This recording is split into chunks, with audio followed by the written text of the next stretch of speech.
Olá, você vai ver nesta edição do Câmara Rio Notícias. Câmara do Rio aprova em primeira discussão projeto de lei complementar que cria um novo regime fiscal no município. Vereador Rafael Aloysio Freitas é eleito presidente da comissão especial que vai discutir a proposta de atualização do plano diretor da cidade. E a Prefeitura do Rio lança o Plano Verão para diminuir o impacto das chuvas na capital do estado. Não saia daí, a gente volta já. A gente começa esta edição do Câmara Rio Notícias indo direto ao Palácio Pedro Ernesto, onde há pouco os vereadores aprovaram em primeira discussão o projeto de lei complementar que cria um novo regime fiscal na cidade. A repórter Simone Braga tem os detalhes. Boa noite, Simone. Boa noite, Ingrid. Boa noite a todos que nos acompanham. A votação do projeto de lei complementar de autoria do Poder Executivo, que cria um novo regime fiscal do município, acabou agora há pouco de ser votada aqui no plenário da Câmara Municipal. A sessão chegou a ser estendida por mais 2 horas e foram 4 horas de muitos debates. E das 107 emendas apresentadas ao projeto, 41 foram aprovadas aqui em plenário. As emendas foram votadas em 2 blocos e o projeto foi aprovado em primeira discussão por 37 votos a favor e 12 contrários e retornará em segunda discussão. E hoje à tarde os vereadores estiveram reunidos para avaliar as emendas e nós vamos acompanhar agora como foi essa reunião na reportagem do jornalista Renato Chapô. Foram quase 4 horas de reunião. Na pauta, a continuação da discussão das 104 emendas que os vereadores fizeram para o projeto de lei complementar do Executivo que cria um novo regime fiscal no município do Rio. O sistema funciona assim. Quando a capacidade de pagamento cair, a Prefeitura poderá usar mecanismos conhecidos como gatilhos que autorizam o Executivo a cortar gastos, extinguindo, por exemplo, fundos como o de conservação ambiental ou de ordem pública. De acordo com uma das emendas, a Prefeitura do Rio terá que pedir autorização dos vereadores para extinguir fundos, mas isso não será necessário em caso de desvinculação. Isso depende da nota da Prefeitura. Então, se a Prefeitura tiver, como agora, numa nota C, ela pode, né, ela não é obrigada a extinguir nada, mas ela pode desvincular os recursos dos fundos. Se ela tiver cair para a nota D, ela é obrigada a desvincular e pode mandar para cá alguma coisa de extinção. Fundo de ordem pública, por exemplo, fundo de saneamento básico, vários fundos estão nessa lista. A gente só garantiu que pelo menos tem que passar por lei específica. O PLC número 4, como é conhecido o projeto do Executivo, chegou à Câmara em março deste ano e vem sendo amplamente discutido. Técnicos da Câmara e representantes dos servidores também têm participado dos debates. Um dos pontos mais polêmicos da reunião foi a discussão sobre o plano de carreira dos servidores públicos municipais. De acordo com o projeto do Executivo, a Câmara deveria se responsabilizar por isso, mas os vereadores aprovaram uma emenda que transfere esta obrigação para a Prefeitura. De acordo com os parlamentares, os servidores não saem prejudicados. Na verdade, a lei, ela não retira direito do servidor. É que numa situação de catástrofe do município, onde ele não tenha dinheiro, recurso para honrar compromisso, o Poder Executivo não poderá ter iniciativa de leis que aumentem a despesa, principalmente na área de recursos humanos. Esse inciso foi retirado, inclusive, da proposta.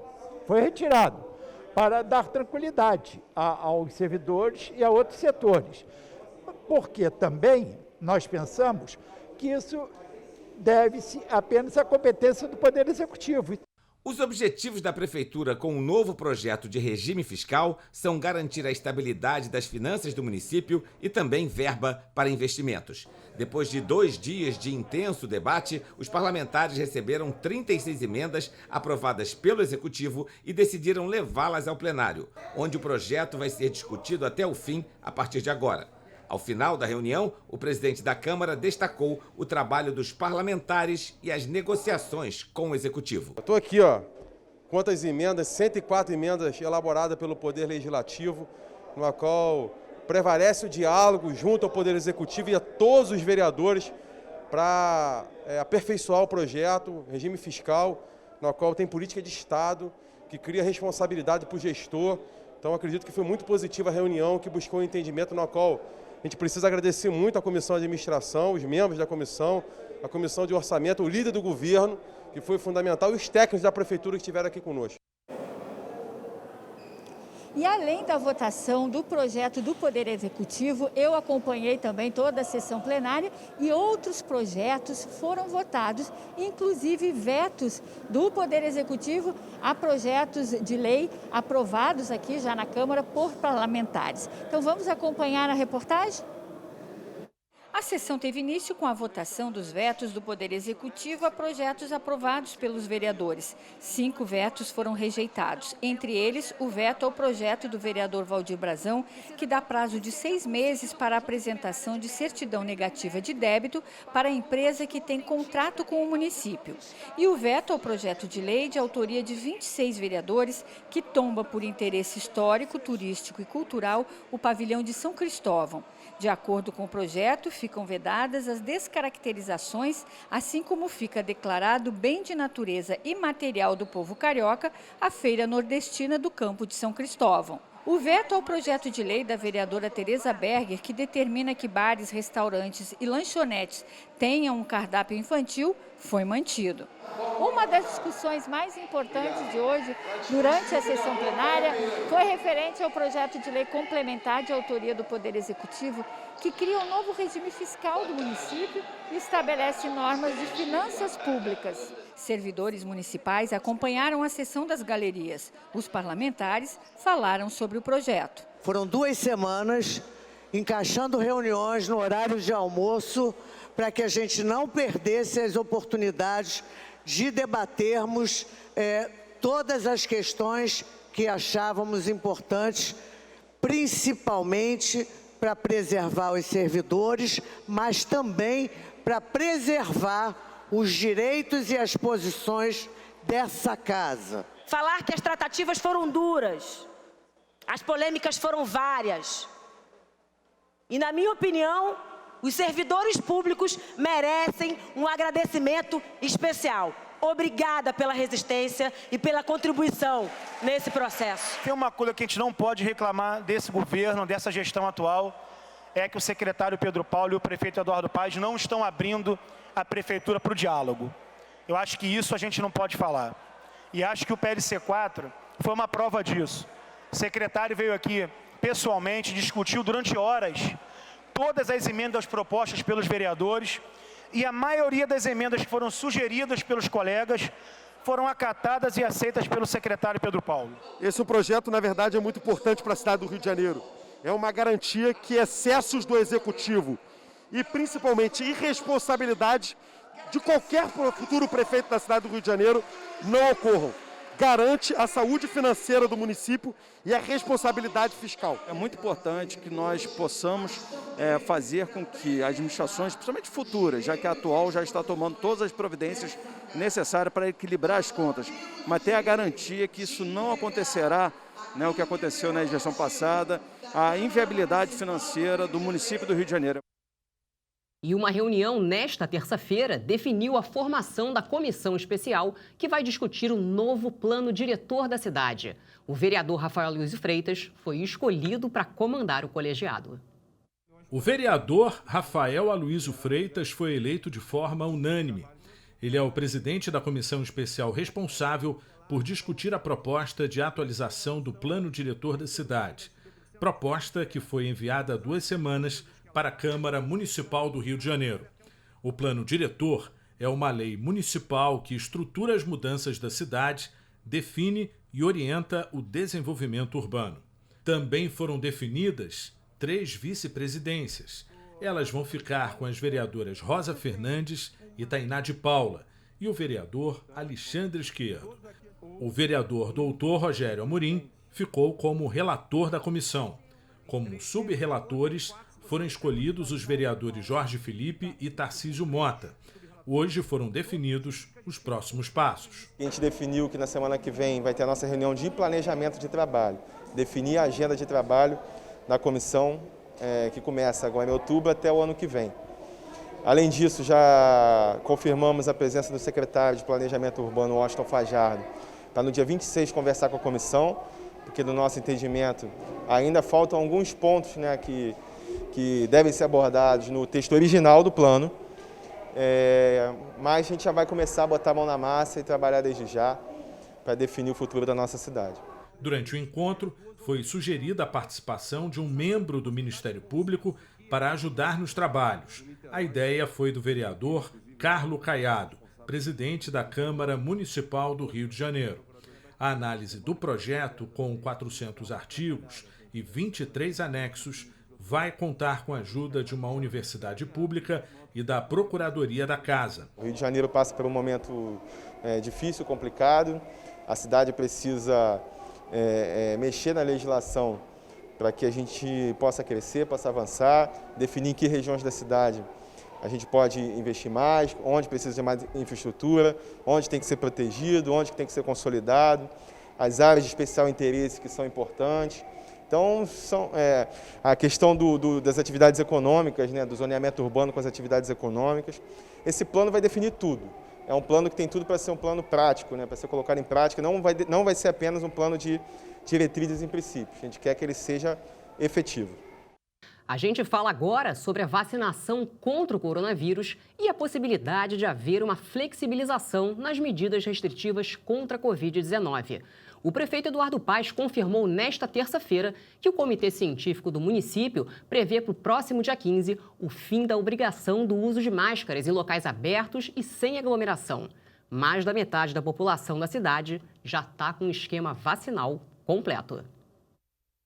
Nesta terça-feira foi o dia de vacinação de jovens com 12 anos ou mais, dose de reforço para idosos com 76 anos ou mais, trabalhadores e profissionais da área de saúde com 60 anos ou mais, pessoas com alto grau de imunossupressão com 12 anos ou mais, além de idosos com 60 anos ou mais que tomaram a segunda dose até 31 de março. Sérgio veio até o posto de vacinação da Câmara para tomar a segunda dose. Os índices das pessoas que estão tendo reações mais graves, né, maiores, têm diminuído bastante, né, nos hospitais, então eu estou bem aliviado, bem tranquilo e estou feliz por estar vacinado e agora, né, poder aos poucos, né, que a nossa vida retome, né. Eu tenho contato com o público, então isso para mim é importante, né, me proteger, né. 57% da população de todo o município já está com o esquema vacinal completo.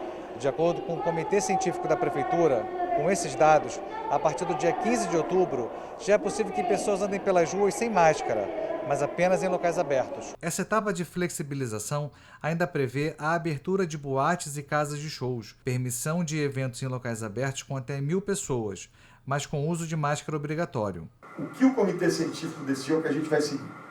E aquilo vai ser minha bússola, minha Bíblia e minha Constituição, né? Está escrito ali que quando chegar a 75% tem tais condições, quando chegar a 65% tem tais condições, e tudo isso pode ser reavaliado sempre, né? Lá atrás a gente já avaliou, então não tem problema nenhum reavaliar. Agora eu prefiro olhar para o futuro com otimismo. Nesta quarta, está prevista a vacinação de pessoas com mais de 12 anos, além de idosos com 75 ou mais. Quem vacina sonha com novos dias. Viva a vacina, acho que todo mundo tem que se vacinar e é isso. E você vai ver no próximo bloco. Cidade do Rio vai ganhar sensores que vão indicar previamente pontos de alagamento. Há pouco mais de 2 meses da estação mais quente do ano, a Prefeitura lançou o Plano Verão para diminuir o impacto das chuvas no Rio. O prefeito Eduardo Paes anunciou a instalação de sensores capazes de detectar pontos de alagamento com antecedência. Durante o anúncio do Plano Verão 21-22, foram detalhadas algumas ações preventivas que serão adotadas para minimizar os impactos das chuvas na cidade na próxima estação do ano. Entre elas, a instalação de 2.000 novas câmeras e 300 sensores inteligentes de alagamentos, pluviométricos, semafóricos e de umidade do ar. Além disso, o Sistema Alerta Rio e o Centro de Operações vão utilizar uma plataforma online de inteligência artificial capaz de prever local e horário das chuvas com 12 horas de antecedência. Esse sensor é um sensor de alagamento que está sendo instalado no Catete, em Bangu e no Itanhangá, e ele começa a medir o tamanho da lâmina d'água e a gente consegue saber aqui dentro do centro de operações se aquela via está alagada ou não, e aí antecipa com operações e ações dos órgãos. O plano, que envolve 34 órgãos da Prefeitura em 12 frentes de trabalho, foi antecipado e começou a ser programado em maio deste ano. As equipes foram reforçadas e contam agora com 6.800 pessoas e 1.500 equipamentos. 27 novos postos de apoio foram montados para atender desalojados e desabrigados. Esse trabalho de antecipação exigiu, obviamente, mais pessoal e mais equipamentos. A gente tem uma preocupação muito grande com a população mais pobre da cidade. Ela, obviamente, sempre a mais vulnerável por residir em área de risco, enfim, em situações muito mais difíceis. A forma de classificação dos estágios também foi alterada para comunicar melhor e engajar a população na prevenção de riscos. Estágio amarelo, atenção, é quando alguma coisa afeta a rotina da cidade, mas já está sendo acompanhada pelas equipes responsáveis. O que fazer? Evite a região afetada. Estágio vermelho, alerta. Uma ocorrência severa está exigindo o emprego de todo o nosso efetivo operacional. O que fazer? Não se desloque pela cidade. Estágio roxo, crise. Ele é acionado quando ocorrências muito severas demandam recursos e ações extraordinárias. O que fazer? Permaneça em local seguro. E pode ser um shopping, um supermercado. Não se desloque se já estiver abrigado. Tem ainda a normalidade, o estágio de mobilização, que é para as nossas equipes se prepararem para alguma ocorrência. A Câmara Municipal tem uma comissão especial criada para acompanhar a evolução das ações para minimizar os efeitos das fortes chuvas. Comandado pela vereadora Rosa Fernandes, o grupo realizou uma audiência pública em agosto para tratar um decreto da Prefeitura que cortou o aluguel social para desabrigados das chuvas de 2019. 22 famílias ficaram sem receber. O vereador William Siri apresentou um projeto de lei para proibir a suspensão do pagamento até junho de 2022 e retomar os benefícios suspensos a partir de 15 de março de 2020. O grupo planeja realizar mais 4 audiências ainda este ano para tratar de outros temas. E a Câmara do Rio homenageia nesta terça-feira, com a medalha Pedro Ernesto, Marli Peçanha, secretária municipal de Ação Comunitária. O repórter Renato Chapô tem as informações e fala ao vivo do Palácio Pedro Ernesto. Boa noite, Chapô. Boa noite, Ingrid. Boa noite a todos que acompanham o Câmara Rio Notícias. Nós temos imagens, neste momento, ao vivo, do que acontece dentro do plenário da Câmara, que é a homenagem à secretária, como você falou. Ela tem 64 anos, é professora, servidora pública, mora na Zona Oeste do Rio de Janeiro, tem grande experiência em gestão pública, tendo ocupado cargos no governo estadual e também no governo municipal. A Secretaria Especial de Ação Comunitária é responsável pela aproximação da Prefeitura com as comunidades mais pobres do Rio de Janeiro, e a secretária Marli Peçanha faz essa ligação entre o poder público, no caso a Prefeitura, e os moradores das áreas mais carentes do Rio de Janeiro. A iniciativa desta homenagem foi do vereador Márcio Ribeiro. Nós conversamos com ele e também com a homenageada antes do início da cerimônia. Vamos ouvi-los. Para mim está sendo um prazer enorme homenagear a Marli Peçanha, uma pessoa que tem mais de 30 anos de dedicação à gestão pública, professora, diretora de escola, servidora, hoje secretária de Ação Comunitária, representa e leva a voz para as pessoas que mais precisam há muito tempo. Hoje poder homenagear ela com essa medalha Pedro Ernesto, que é uma homenagem que a gente dá para as pessoas que se destacam, né, nas suas funções, na sociedade. Tem sido um privilégio, está sendo um prazer para mim. Ímpar, essa homenagem, ela está chegando num momento assim crucial para todas as comunidades, na medida que eu me sinto prestigiada em representá-los, dando voz e vez. Agradeço a Deus, agradeço principalmente a todas as comunidades, todas as favelas do Rio de Janeiro, 2018, por eu ter chegado até aqui.